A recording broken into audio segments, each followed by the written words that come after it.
et pour pouvoir ensuite agir.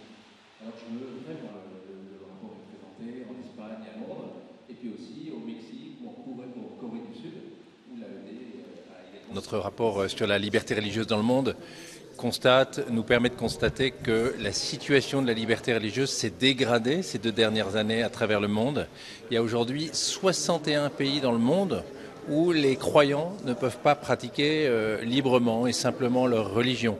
61 pays, ça représente un tiers des pays du monde et 62% de la population. Donc c'est vraiment éloquent et important et ça montre que la liberté religieuse le manque de liberté religieuse est un phénomène mondial qui doit nous préoccuper. La situation en Afrique est particulièrement préoccupante. Presque la moitié des pays où les chrétiens sont persécutés se situent en Afrique et on constate une expansion et une violence du terrorisme djihadiste dans beaucoup de pays en Afrique, notamment au Sahel, qui est tout à fait inquiétante. En Asie, autre zone dans le monde où les chrétiens sont persécutés, c'est le nationalisme ethno-religieux qui est à l'œuvre et qui permet de mettre au banc de la société toutes les personnes qui ne sont pas d'une ethnie et d'une religion. On voit ça au Pakistan ou on voit ça en Inde. Et du coup, les chrétiens et d'autres religions sont véritablement considérés comme des citoyens de seconde zone, n'ayant pas les mêmes droits que l'ensemble de la population. Et au Pakistan, des chrétiens me disaient « nous sommes traités comme des chiens parce que nous ne sommes pas de la religion majoritaire ». La première étape, c'est de comprendre, de connaître et d'entendre la situation. L'information, c'est la première étape qui permet de dresser un bilan et de partir de cette base pour ensuite décider d'agir.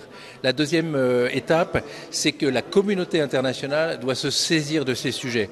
Parfois, elle est bloquée pour des questions géostratégiques, des questions politiques, des questions diplomatiques qui empêchent de dénoncer des situations contre les droits de l'homme et contre la liberté religieuse. Et ça, il faut absolument se débarrasser de ces préoccupations économiques parce que la liberté religieuse, c'est le terreau fondamental pour toutes les autres libertés. Il ne peut pas y avoir de développement économique, social, humain sans liberté religieuse. Donc c'est essentiel de défendre ce droit qui est ensuite le terreau pour la liberté et l'accomplissement de la personne humaine.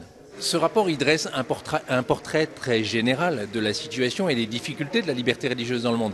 Mais après, sur le terrain, et j'en suis le témoin régulier, on voit des initiatives locales, des prêtres, des imams, des religieux, des patriarches qui se réunissent pour être capables de se parler, de s'écouter, de s'entendre et très localement de trouver des solutions pour être artisans de paix. Et donc cette réalité locale, elle se vit au jour le jour et elle nous fait croire, elle nous fait penser, elle nous fait espérer que demain les choses pourraient s'améliorer.